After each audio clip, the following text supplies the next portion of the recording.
Hello, everybody, and welcome to episode 41 of this AFC South show.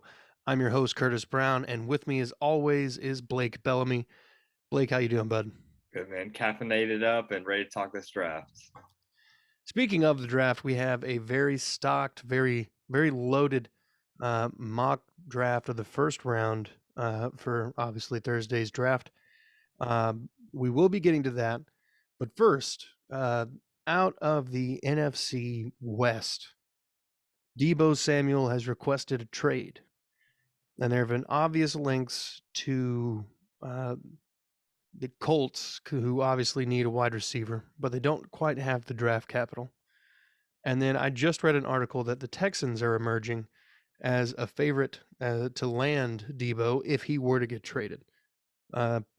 Perhaps even sending the 13 overall pick, which would change the way our mock draft looks almost immediately, but it's all right. That'd be a pretty interesting triple threat there in Houston with Brandon Cooks, Deebo, and Nico Collins playing on the outside.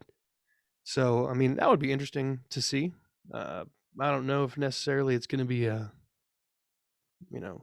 best thing in the world, but I would like to have more draft picks personally. I would.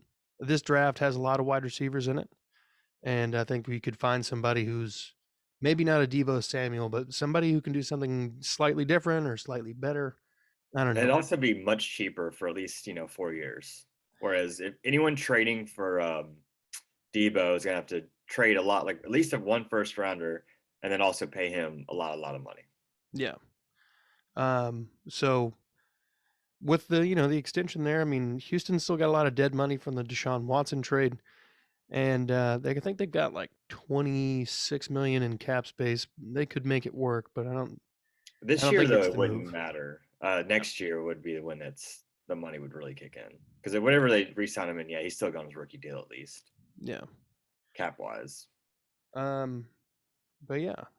So beyond that, I don't know that much else has gone on in the AFC South. The Colts got Stephon Gilmore, and apparently that has affected the odds of winning the AFC South more in favor of the Colts, from what I've been hearing on the radio. Mm-hmm. But I don't know. There's still something about that Tennessee team that seems to be a thorn in the side of the Colts, and I don't give the edge to the Colts mostly because you have Michael Pittman and Mo Alley Cox to throw the ball to, and that's it. Mm-hmm. So just on the sheer like weapons side, I don't even know when Robert Woods is going to be available, but he's automatically going to be better than the two that the Colts might have. If we're looking at it right now before the draft. But again, the draft is deep with wide receivers. I would expect the Colts to draft one with one of their second round draft picks, probably the earlier pick. They only got one first rounder or one second rounder. Thought they had two. No, just one. They have a potential of getting one the next year because of that Carson Wentz trade. But as of right now, it's a third. They got to keep their second though from the Carson Wentz trade. Yeah.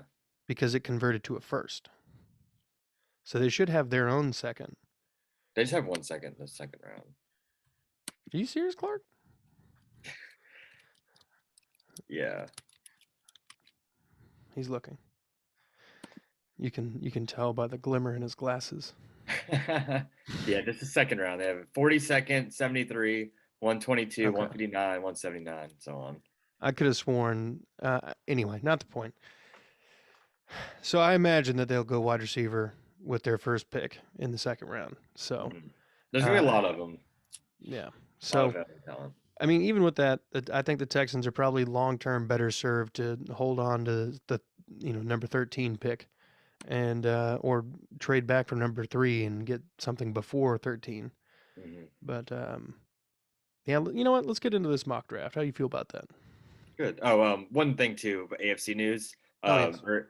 AJ Brown held out. Oh yeah.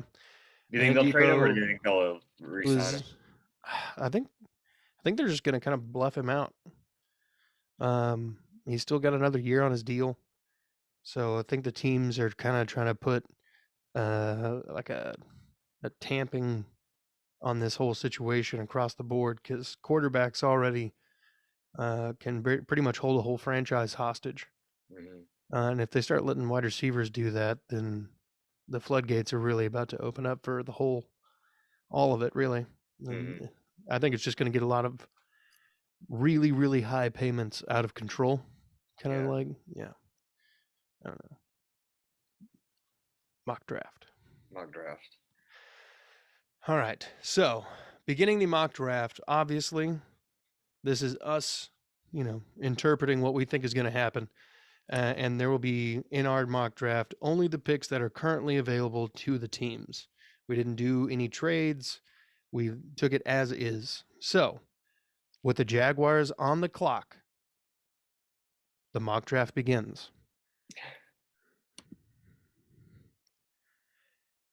And with the first pick of the 2022 NFL draft, the Jaguars have selected Aiden Hutchinson, edge rusher out of Michigan.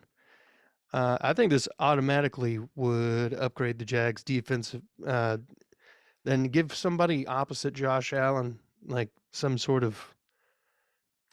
Take the pressure off of Josh Allen, and you're going to make both these guys pretty solid, is what I'm getting at, I guess. Mm-hmm. What do you think about this pick? Do you think it's too early for Hutch? I think so. There's just no clear-cut number one overall pick here. I think that this will happen. I think they are going to get Aiden Hutchinson, but I would probably get one of them tackles if I were the Jacksonville Jaguars here, or I would really trade back in an ideal situation. Yeah. 'Cause Well, they just need help across the board. they do. They really do need help across the board. This doesn't really affect their safety, DB, linebacker needs here. So, I mean, they're definitely going to have to be looking for something deeper in the draft. Now, with the Detroit Lions on the clock, we have just gotten confirmation. The pick is in, and it's Kayvon Thibodeau, edge rusher out of Oregon. So, right off the bat, 2 picks in a row, 2 edge rushers off the board. Mm-hmm. Do you think there's a premium on edge rushing this particular draft early on? Or do you think this is kind of one of those you don't want to like in years past the quarterbacks have driven like trading up a lot. Mm-hmm. And we're at least entertaining the idea that the quarterbacks on the board are not good enough to trade up for to get this early. Do you think this trend continues? At least in this class, I think from what I've heard and from what I've read, next quarterback class is supposed to be pretty strong. This one has been pretty weak. There's some prospects that I like. Nobody I would like to take at 1 or 2. So this is really a draft where you're just trying to attack all these great quarterbacks in the NFL right now. The AFC is loaded, so I understand why Jacksonville would take a pass rusher. Thibodeau, though, I don't know. I feel like that's the only position you can justify taking number 2 overall. Sauce Gardner would be good, but I mean they took a corner early 2 years ago with Jeffrey Okudah, and it just hasn't really done well. You don't really take corners that early. Thibodeau has some high upside. He does have some commitment issues to football. He's definitely more of like a self-centered aspect to him, which is not something you want to take number 2 overall. And apparently that's what's dropping him on some draft boards. So it wouldn't shock me to see him go number 2, but also wouldn't shock me to see if he like drops to 15. Yeah, and I've heard some knocks on his game, considering maybe like he takes plays off from time to time. Yeah, But it doesn't have the highest motor, which is also not a trait you don't want. right. But that does mean that the Texans are on the clock at pick number 3. And with the 3rd pick, the Texans go offensive tackle Akeem Ekwonu out of North Carolina State, 21 years old, 6'4", 310. And as you can see, team needs Everything. all of them. Outside of, I mean, honestly, it wouldn't necessarily shock me if they drafted a quarterback if one they liked fell further than they thought they would. But if they're going to keep Davis Mills, this is one of the best options. You give somebody who, one, could eventually replace Tunsil when he does decide to leave or get traded or whatever's happening. It gives you two solid tackles in the here and now to play and potentially make your offensive line immediately better. Yeah, I think this guy's gonna be an all-pro at least one day. Dude's a monster. I feel like he's a can't-miss prospect at number 3. If you need someone that's gonna come in, start, and dominate right away, you got to take him. I feel like this is a no-brainer if I was Houston. Get your Yeah, I know. bookends with him across from Larry Tunsil, and Davis Mills is a happy young man. That's for sure. Yeah, the more upright and time you can give that young man, the better. But that means that who's 4? I gotta look it up.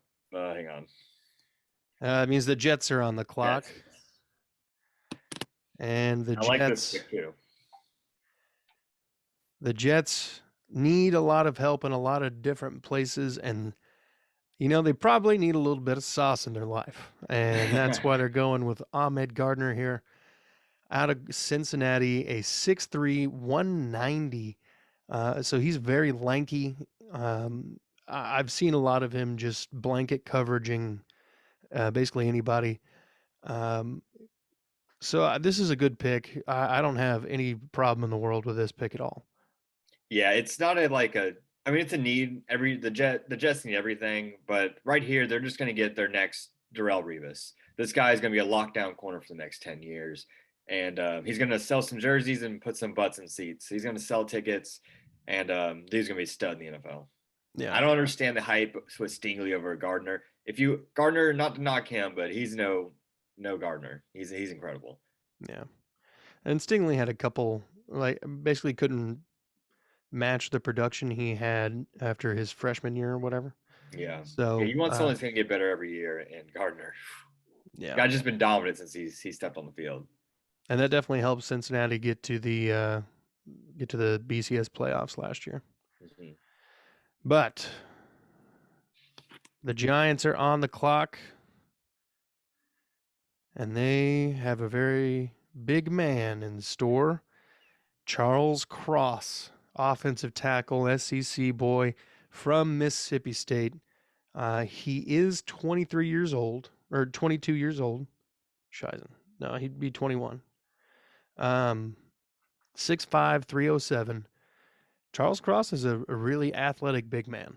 Mm-hmm. I've seen a lot of people talking about if you don't necessarily if he's drafted to a team that doesn't necessarily need tackle help, he'd be great as an inside offensive lineman, a guard particularly.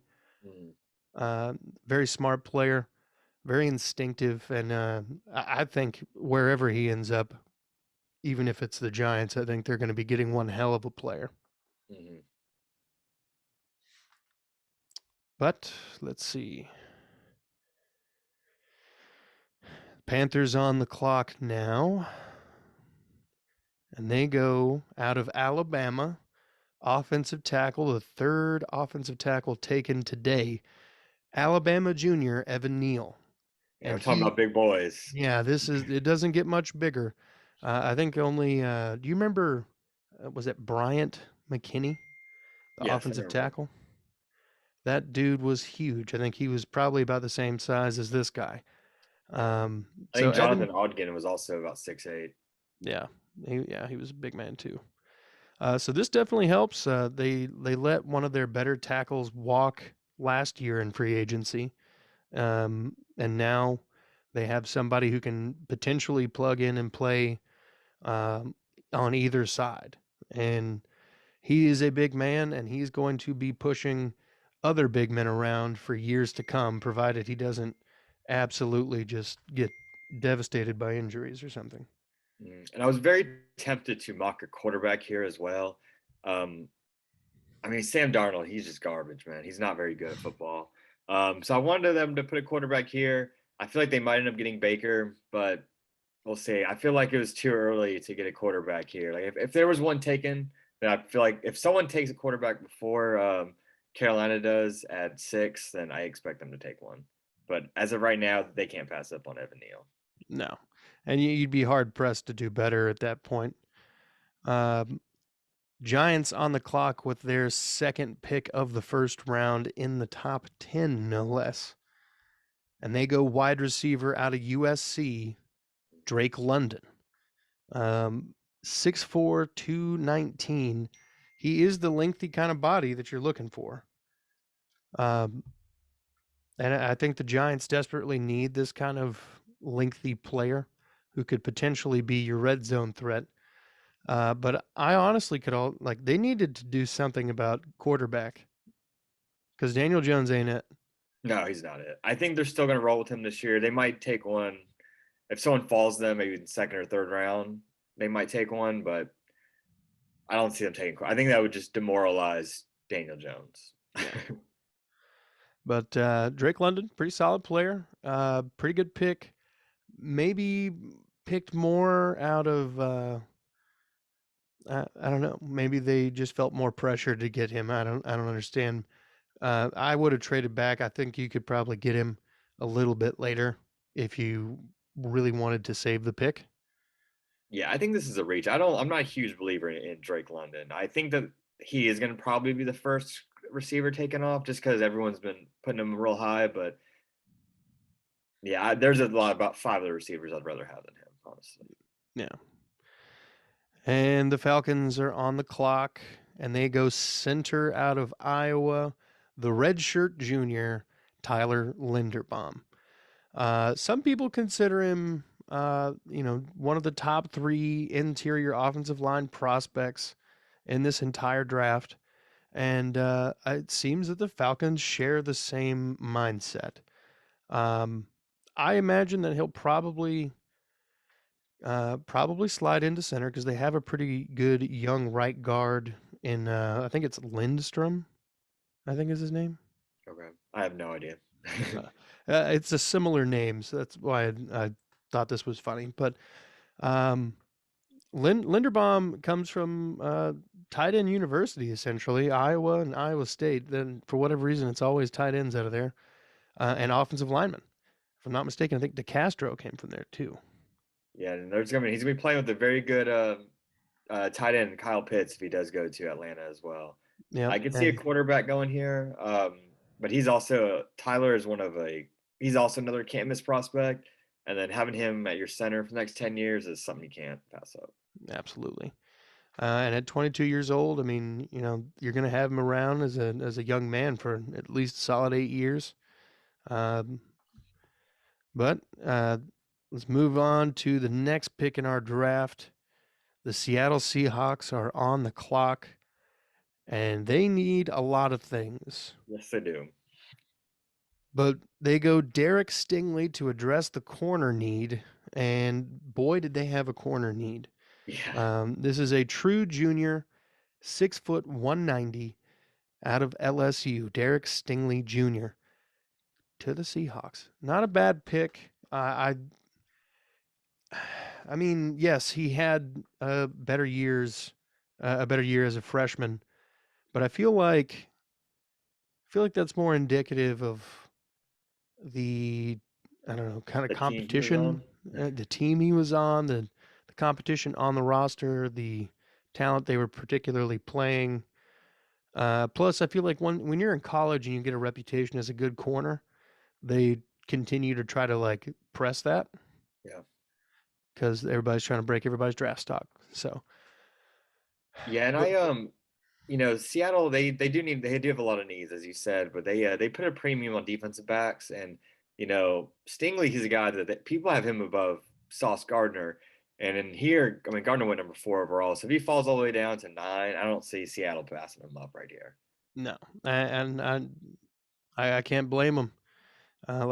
They do need basically everything. Yeah, I don't think they believe in Drew Lock, but I mean, hey, they took him. Right. I mean, Houston didn't want Baker in that trade, so it's like, all right. Yeah. Jets are on the clock for their second pick. and they go wide receiver out of Alabama, Mhm. Jameson Williams. What are your thoughts? Guy's coming off an ACL injury. He's very, very good. Alabama, it's pretty safe to gamble on Alabama wide receivers. Honestly, it's kind of like tight ends at Iowa. Um, so he is coming off an injury. I think he'd pair really good with Corey Davis and second year player Elijah Moore. Who Elijah Moore was my favorite receiver coming in the draft last year. I love that guy. But seeing these three work together would be great for garbage Zach Wilson. And then the next quarterback that they get after Zach's terrible season next year that I'm predicting, they'll come in and have three great targets. Mm. And you hope that he's going to be healthy and back to his normal self after the ACL. Yeah, that's the So only real concern about him. But if he's dropping this far, I mean, it's hard to pass him up. I mean, if he was healthy, he'd be the number one receiver in this draft. so with the ACL injury, do you think that means that Titans are interested? Yeah, I think if he's at what 26 where the Titans are, he's going to be a Titan. I don't think he's going to fall that far. No, he probably shouldn't. Yeah, he probably should. If he does fall that far, then team doctors did not see something that they liked. So, Yeah, yeah, and if he is that still was there no by the fun. Titans pick, he's going to be a Titan for sure. We'll Absolutely. get Matt Corral. And now the Washington Commanders commanding this next pick, going for a signal caller out of North Carolina, Yep. Sam Howell. Now, a lot of people don't even have Sam Howell, in the top 3 quarterbacks on the board. What I didn't change this one at all, obviously, but what made you want to take Sam Howell for the Washington Commanders? I think he fits this offense well, um, especially with Terry McLaurin. Terry McLaurin's a burner, man. You need someone that can throw the ball deep, throw it very accurately. And that's Sam Howell, man. This guy's got a deep ball like Brett Favre. It's beautiful watching him. His tape is really good. He's mobile. He's not, Malik Willis, but he's quick. He's tough. I like his pocket presence. His footwork needs a little bit of help. He is a little small. Um, as a modern comparison, I see a lot of Gardner Minshew in him. Um, guy's a winner. I mean, he plays well against tough competition. There were some bad tape on him. I did see Jermaine Johnson just destroy Sam Howell when they played Florida State. Yep. But I like him. I like him a lot here. He's one of the only like true first round quarterbacks I see in this draft. I don't really have a lot of opinions on Sam Howell. I haven't spent enough time on him. I would Uh, not be shocked too if Carolina took him. I think that would be a huge like fan favorite pick and as from what well. I hear, if Carolina is interested, I guess there might be room for Baker Mayfield. So I'm not a Yeah. doctor. Yeah, don't be surprised, guys, though. If that's a hot take, yeah, is I don't know if he's gonna make it to the Commanders, but I think Sam Howell's gonna be the first quarterback taken in this draft. I think he's the most pro ready. With the Vikings' first pick, they take edge rusher out of Purdue, George Karlaftis, the Greek boy, right? Yes, Is from he like Greece. from Greece? I believe so. Or his family is. He's got an accent, I believe. Okay. So they address the edge rusher need, which is always good, but um, 6'4", 266, junior, so he's young. I've heard a lot of good things about the way he attacks the tackle at the top of the edge rush and is able to get flat to the quarterback. That's one of the things that you look for in an edge rusher, the ability to get flat. And apparently he's got it in droves. So I think the Vikings may have just subtly drafted probably one of the premier edge rushers from this draft. Yeah, he's a sleeper. He's honestly one of my favorite edge rushers. He's probably my favorite, honestly. I like him a lot. He has a lot of different looks, so a coach is gonna love that. He can spin move. He can bull rush. I mean, the guy can play football. His sack numbers won't pop off the charts, but he gets a lot of pressures. I think he had like 12 against Iowa. So he just maybe work on some technique a little, to get to the quarterback a little bit quicker. And yeah, if he goes to the Vikings, they're gonna love him. Yeah, pairing him with Daniil Hunter would be lethal. Yeah. Uh, They're also known for drafting linebackers and edge rushers and defensive linemen. He just kind of fits. He looks like a Viking. the Texans are on the clock, Yeah. and we mentioned it earlier. They go wide receiver out of Ohio State, junior Garrett Wilson. Whenever I see Ohio State play, my thoughts are always, "Wow, that guy's fast." Yeah. No matter what position I'm talking about, that is one constant with Ohio State. No matter my personal feelings on the program, they love speed and they love the deep threat ability of their wide receivers. I think Garrett Wilson is probably, I don't know if he's as good as a prospect as Terry McLaurin was coming out, but I would say he's not far off. But Terry McLaurin, he did fall to the second, third round. I think he's a third rounder. What? Terry McLaurin? Terry McLaurin. Mm-hmm.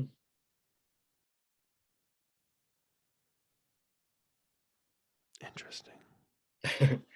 Yeah, and he just balled out. That was a very loaded wide receiver class. That was also with AJ Brown, DK, all them guys.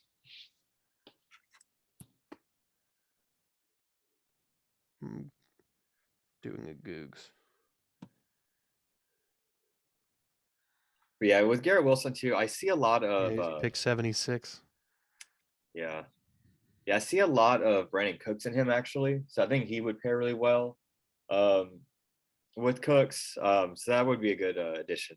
The only thing that does scare me is he hasn't been super consistent in his collegiate career. He's only had like 1,000-yard season, which that doesn't mean everything college production, but I do like to see it. Yeah, he does have a good skill set though, and he's young and potentially, in a Pep Wilson offense, he could be doing something to take the lid off or take the roof off the top of the defense. Yeah. And they do bring in, and that would kind of address the third wide receiver, second receiver. Mm-hmm.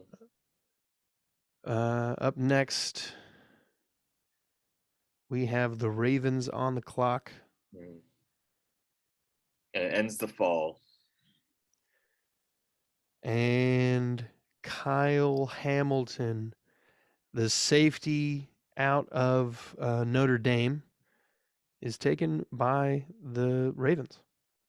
Kind of continue, like he has the opportunity to basically be what Cam Chancellor was for the Seahawks. Yep, Legion of Boom. He is a huge man, and pairing him up with Marlon Humphrey and Marcus Peters coming back from the Achilles injury, the Ravens defense looks menacing. Yeah. Yeah. Yeah, and this guy is another one that, I mean, he's one of the top 3 prospects just in general, football players coming in this draft. And for them to steal him at 15, that's ridiculous. Incredible value on this pick. Yeah. Pick 14. I mean, I've seen mock drafts where he goes as high as number 3. Yeah, I've seen him there. I think it's way too early. I think he's a good football player. I am weary, though, of anyone that comes out of Notre Dame. As a rule of thumb, if I was a GM, no matter who you are, except Quentin Nelson, I would not take a Notre Dame player in the first round. Quentin Nelson's the only one I was like, all right, that guy can play anywhere. Yeah. So going into pick 15, the Eagles are on the clock. And they are going with an edge rusher out of Georgia, Trayvon Walker. And this kind of lets the Derrick. Did they bring back Derrick Barnett? No. Is this? I was going to say, so this will fill in the void left by Derrick Barnett, who never really lived up to the first round draft pick that they selected him with. And this is the first of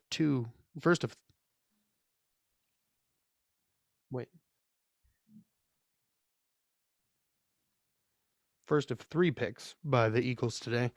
So No, just I'm 2. They traded one of them away. again. No, they traded with the Saints, and they got a first rounder next year. So they have 2 That's first right. rounders this First year. of 2 first rounders. Sorry. They pick again in like 2 picks or 3. Yeah. 15 and 18. All right. But this definitely replaces Derek Barnett. He's got some upside. He's another one of those players, though, that takes plays off. Yeah. So, I mean, maybe with Fletcher Cox there on a newly restructured deal, they can kind of mold this kid into being the edge rusher that they need and have Fletcher Cox mentor him into not playing like half the time. Yeah, I really don't like this. I like his fit here, I guess, but I don't like this prospect a whole lot. I don't think he's really a first rounder. Even though I've seen him mocked number 2 overall to Detroit in a lot of mocks, actually. I've seen him go number 1. Yes, that's way. This guy just has busts written all over him, and he's too much of a risk for a first rounder. If my first round pick, I don't want a boomer bust guy. I want someone that knows going to come in day 1 and start for me. Right. But at least this Georgia defense is going to have probably the most players selected from it Yeah. than any other one like defensive group. I feel just an elite group. So I think it's going to be kind of hard to differentiate between which players on that team were great and which ones were beneficiaries of greatness. You know what I mean? Mm-hmm. Like if you played with oh God, why am I forgetting his name? If you played with Reggie White, like, Yeah. and you ended up getting a double-digit sack season because everybody and their mom is trying to double team Reggie White, then I mean you're a beneficiary of greatness. Yeah, and sorry, go on. Oh, you're good. You're good. Oh, so another thing too that scares me with him is he just doesn't get pressures. He's basically the exact opposite of George Kafalofis, whatever his name is, the Greek boy. We have Karlaftis? him, yes, getting mocked to Minnesota.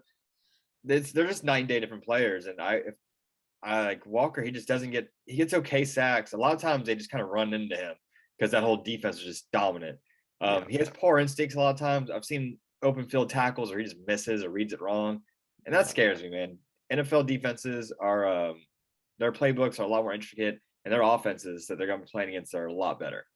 So absolutely. I don't trust this guy. I think he's got bust written all over him.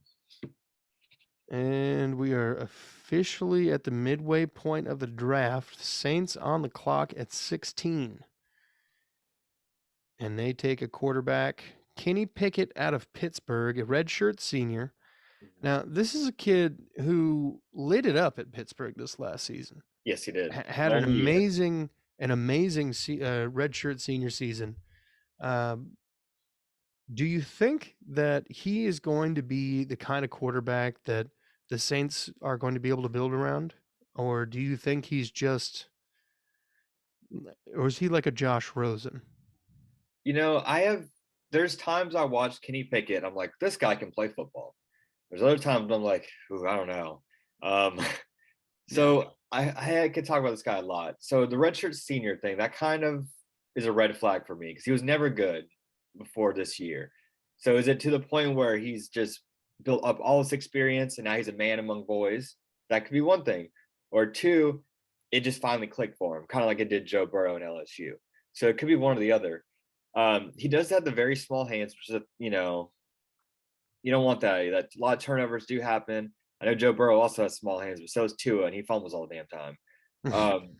He wears the gloves, which does help, and I think he's going to continue wearing them in the pros. I have him going to New Orleans, and I think this would be an all right fit because it is indoors. So you're going to play at least 8 games at home in a dome, and then you're also going to play, against like Atlanta, where it's also in a dome, and places like that. So they may not care too much. Yeah. And I think if they are going to get a quarterback, I think Kenny Pickett might be the guy.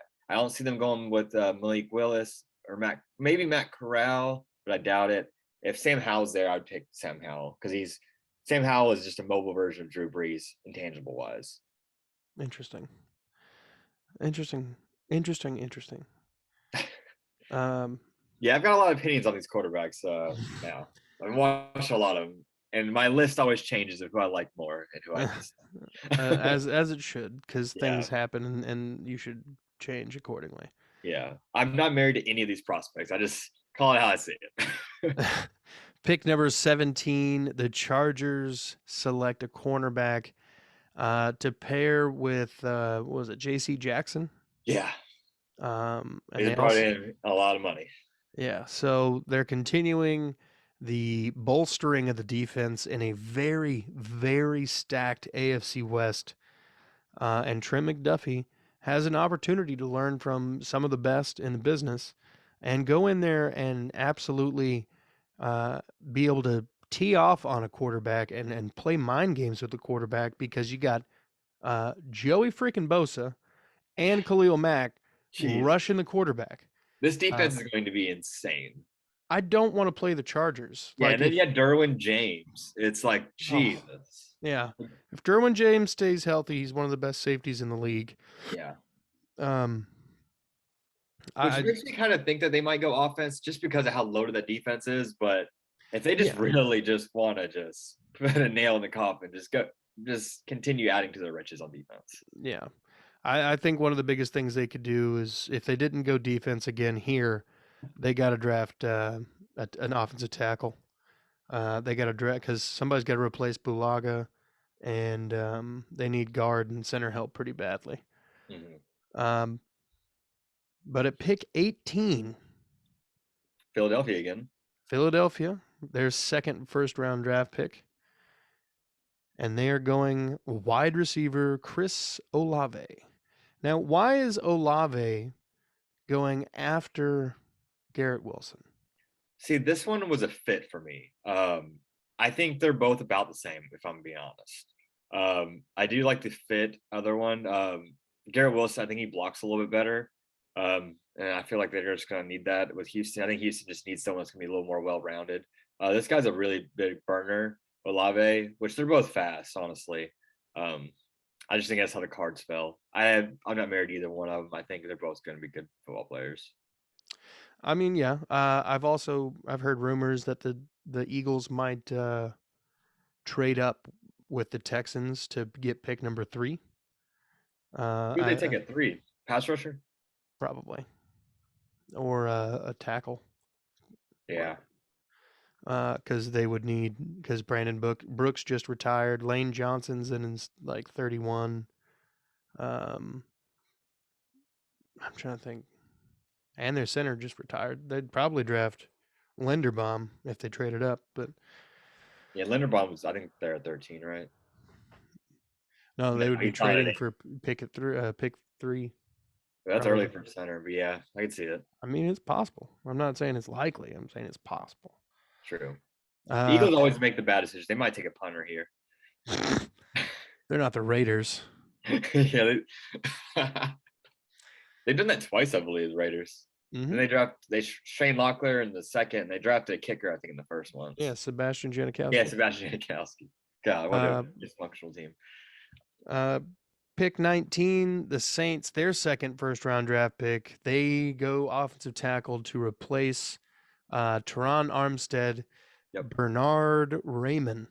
This guy's a monster. He's another guy you just like watching the film. Like this is an offensive line class that's like, all right, I'll watch their film. He's another guy. He just runs people over.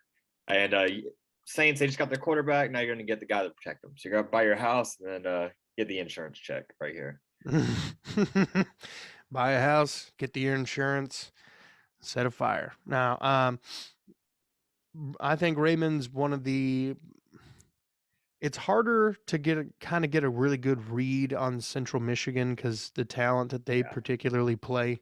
So there's always that question mark there when you're drafting smaller school players. But what you want to see out of these guys is total domination on that level. Yeah. Because that means that at least they might be able to hold their own in some way against stiffer competition. So I think there will be an adjustment period for him.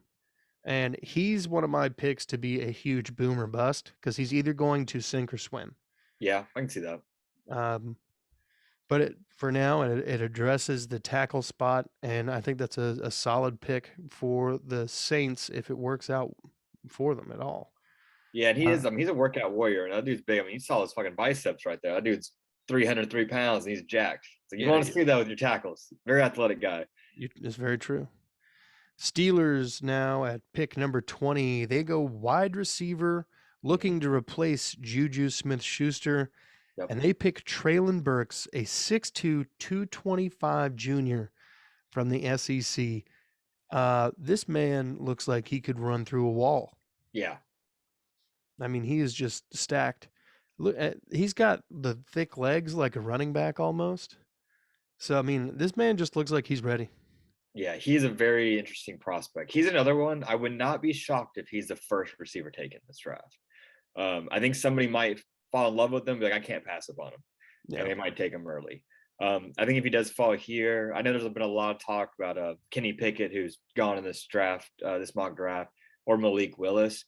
I wouldn't be shocked to see Malik Willis here, but Treylon Burks, I think I'd go with Treylon Burks and just ride out Trubisky this year. And if you need a new quarterback, next year's loaded, I guess. I mean, I assume that there will probably be the trade of Baker Mayfield or the cutting of Baker Mayfield, either like the day before the draft or during the draft. Yeah. Or even like if a trade happens and the Steelers end up, acquiring him or something. I don't know. I think he's going to go to the Steelers, or he could go to the Panthers, and that definitely would change what they do here.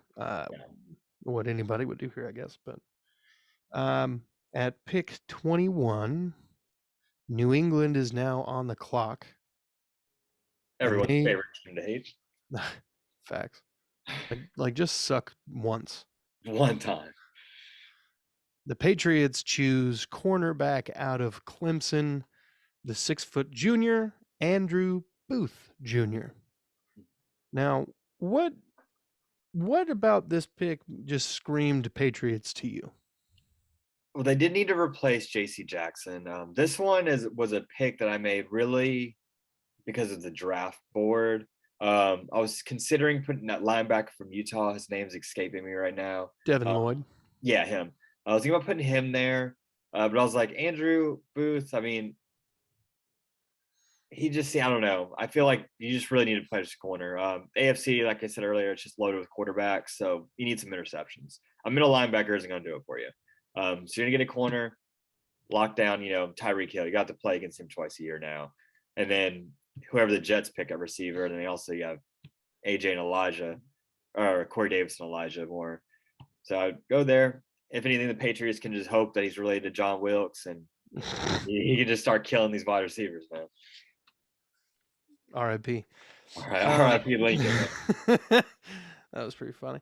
And at pick 22, the Packers, their first of 2 picks, they will be selecting something for Aaron Rodgers. Trevor Penning, offensive tackle out of Northern Iowa. Another small school guy here going in the first round, another redshirt senior, but he's absolutely massive, and he could potentially fill the void that is the hole on the offensive line for the Packers. Yep. I think this is also like the same kind of analysis as we just mentioned with Bernard Raymond. Yeah. Basically, I can see, if Raymond falls to the Packers, they'll probably scoop him up too. I was tempted to put a wide receiver here. I think Burks, if he was available, I'd probably mock him here just to make Aaron Rodgers happy at this point. You just gotta, they got rid of Devontae Adams. They really didn't replace him. I think all of them are gone, all the receivers. I think Alan Lazard is the only one that's returning, and Randall Cobb. They got Sammy Watkins, but yeah, you're gonna need more than that. Yeah, so I guess I'm going receiver here. There's a couple receivers left that I like, but get you a tackle. Protect Aaron Rodgers. For real. But they do have another first-round draft pick later on. Let's see how they use it. But for now, the Cardinals are on the clock. And they could use help in a litany of places. And they end up going Jordan Davis, the 6'6", 340-pound senior from Georgia. This defensive tackle, he looks like he could own a barbecue joint.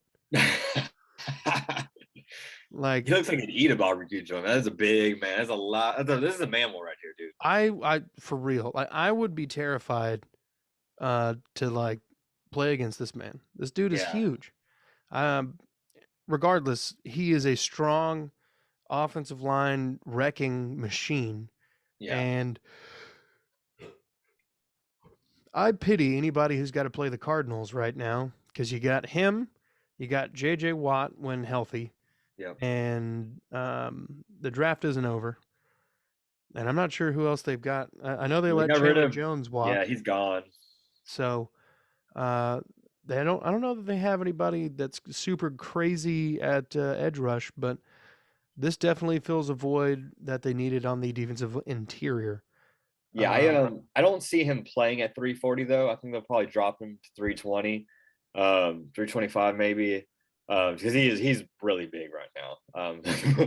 So he's gonna take up some space, but I don't think. I think if he wasn't the fact that he's a defensive tackle, he'd probably be taken earlier in this draft Yeah, because he's just that dominant.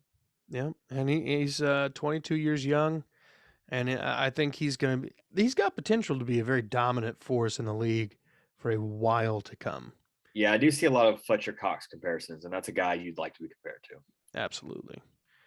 And then everybody's least favorite team is on the clock.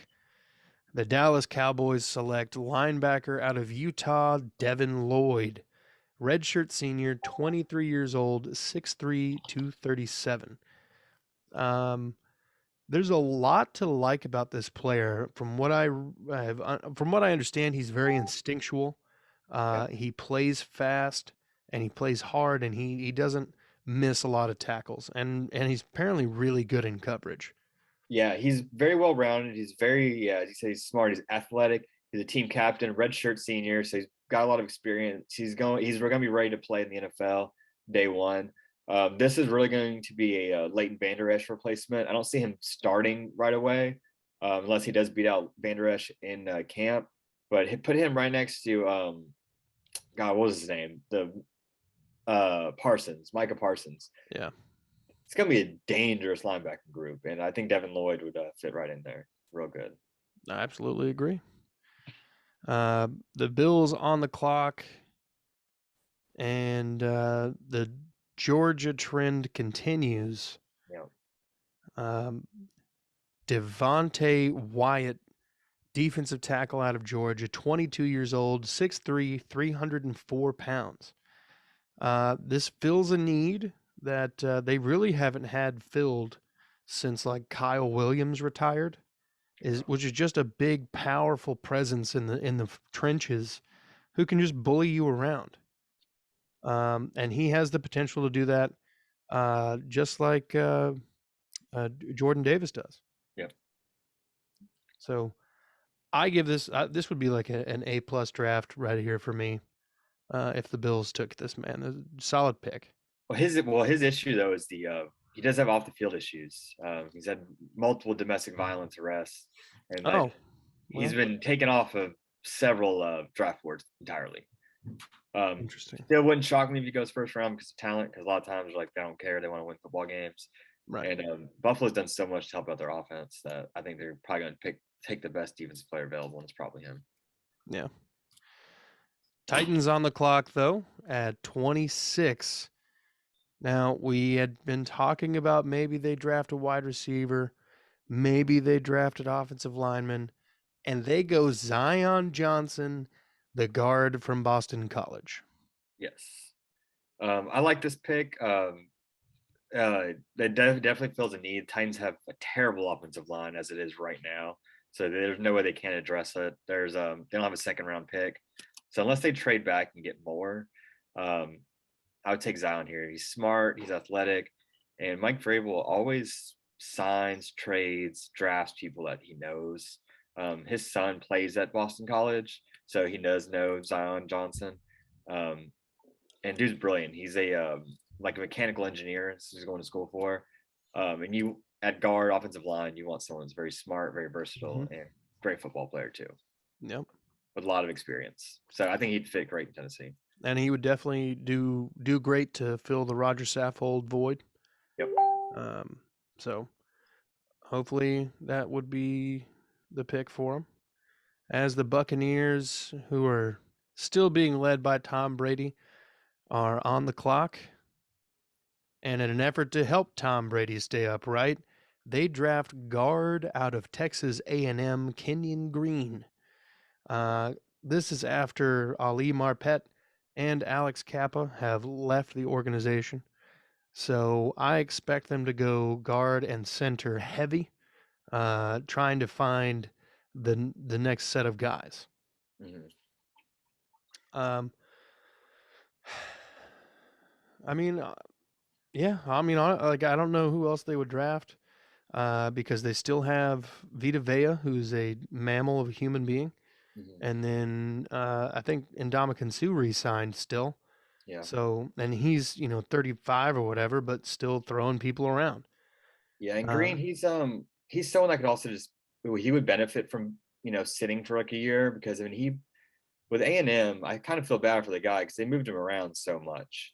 The guy's played all 5 positions on the offensive line, and I think if they can put him one place and get him really good, like if he gets really good at left guard, for instance, he'd be a great left guard. But he's just been in bad positions where he's had to play right tackle, right guard, left guard. It's just like, whew, yeah.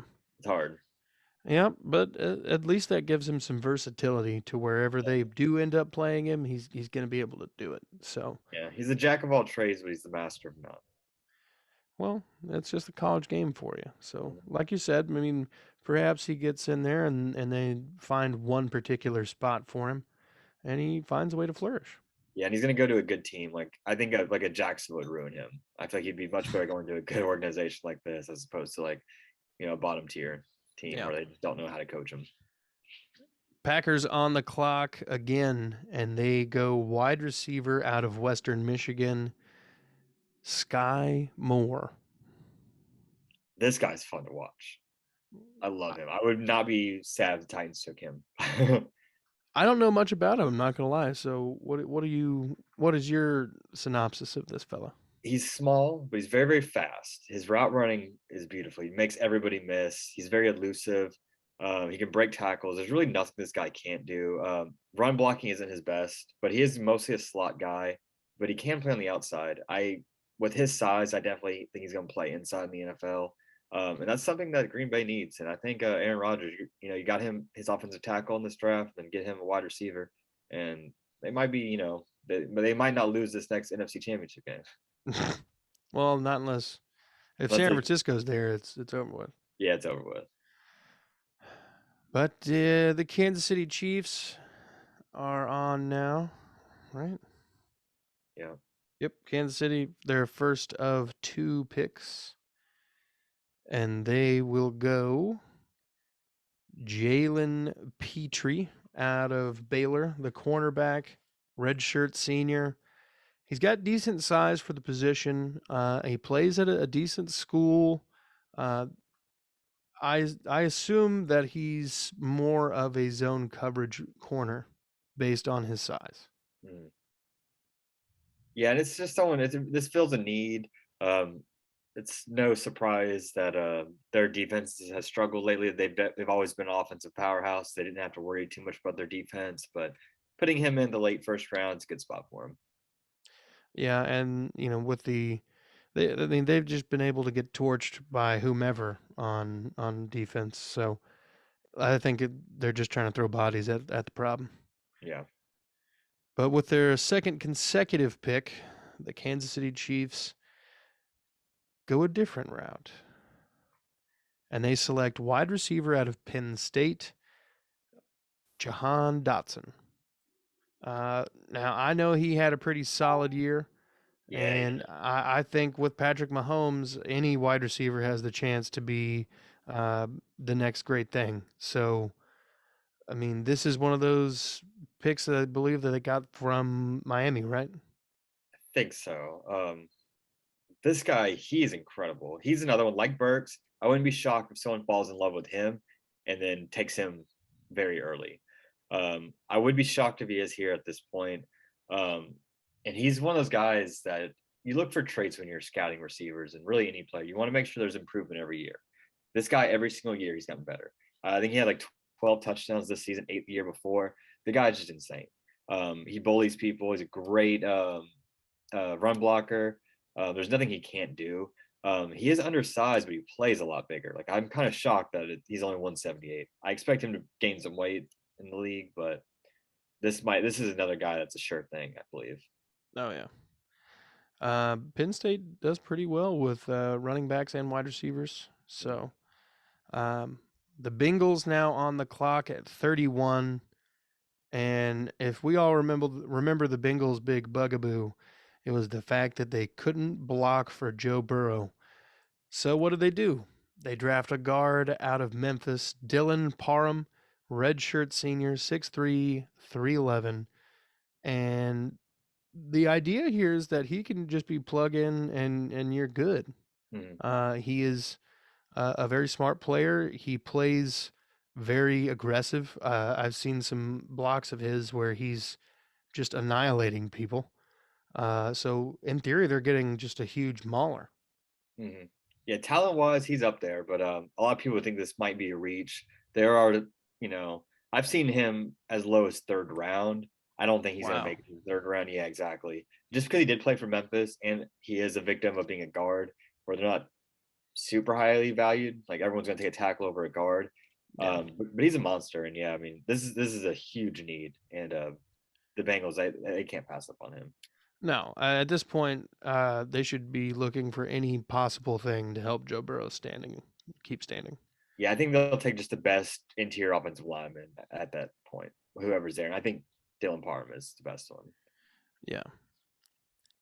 And with the 32nd pick in the NFL draft, closing out our first round mock, the Lions select a quarterback out of Liberty University, redshirt senior Malik Willis. A lot of people do. I mean, honestly, a lot of people just don't know what's going to happen with this kid. Yeah. He's got the athleticism. He can throw the ball, but he played at Liberty. And a small school quarterback. It hasn't worked out very well for most of the small school quarterbacks, but I would say the possible exception of Josh Allen, if Wyoming is considered a small school quarterback. Wyoming's D1. Like Carson Wentz was D2, so was Joe Flacco. Okay. Delaware was D2. Oh, yeah. Okay. Well, he had 6,000 plus all-purpose yards last season alone. I think over 40 touchdowns. He's got some upside to him, but I've also heard things that, people asked him, when did he start really taking an interest in football? And he said when he got good at it, which was like his freshman year of college or something. Yeah, and there's, he does run like a high school offense. It's really just snap football, score. Like it's really like there's nothing. Yeah. Yeah, there's really not a level. Like it's probably why he doesn't really watch a lot of films because he didn't have to. Right. So I think it might be a culture shock, and it's definitely good to sit behind somebody. In an ideal situation, you want to sit behind somebody that's better than Jared Goff. But I mean, hey, Jared Goff did go reach Super Bowl. That's true. And I have a problem thinking he's going to be able to grasp the playbook. I think that's going to be his biggest issue. Yeah, I wouldn't take him. I think he's a mid-round draft pick. For his future, I hope that Jared Goff starts all 16 games or 17 games this season and lets Malik Willis just sit. Yeah. So he can just digest, because if he comes in, he's going to look like crap. Yeah, I think he's going to be one of those guys that, like, if he does come in, he might play all right just because he'll run around and make some plays, but teams are going to figure it out pretty quickly. Yeah. Like, unless you're Lamar Jackson or Michael Vick, like, it's very hard to, like, have, like, a run-first quarterback mentality, and he's definitely a run-first guy. Yeah. Well, that's going to do it for the first ever first-round mock draft here on Curtis Podcast Network in the AFC South show.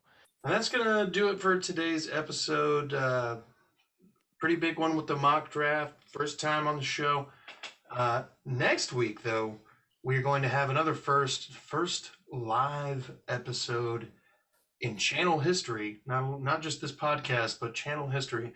So come join us next week and be a part of history. Blake, do you have any closing remarks? No, I'm just excited for tomorrow or next week. That's going to be a lot of fun doing live. Just bring on random people and just get people involved. It'll be interesting to see for sure. Absolutely. We might also have a couple smaller. I'm not going to call them episodes. They'll just be little videos of us doing mock drafts through PFF's mock draft simulator. So be sure to check those out. Keep an eye out for those, and be good people.